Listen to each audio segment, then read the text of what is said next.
Survivor tips to deal with every killer, part 6.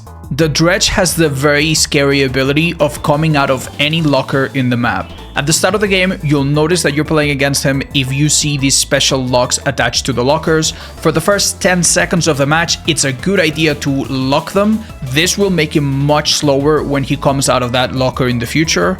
But do keep in mind that after 10 seconds, he will be ready to teleport to any locker, and if he teleports to a locker that you're interacting with in any way, you will be grabbed. So if you want to be safer, check the HUD, and if the killer is busy chasing or carrying someone else, you can lock lockers around the map as you traverse it. When you find a cluster of lockers grouped together like this one, do not lock all of them at once.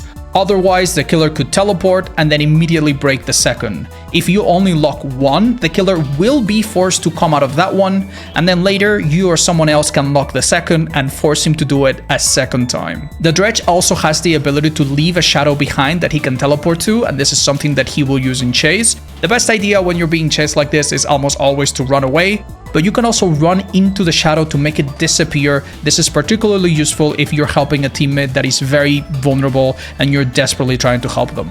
After enough people have been injured or hit, you will hear this warning sound that will let you know that nightfall is about to happen. During this time of the game, things become really dark and spooky, and it can be a little bit hard to orient yourself. Just keep in mind that if you are close to lockers, the killer can detect you as he teleports around. So if you're trying to be stealthy, you're the last survivor left, stay away from lockers during this time.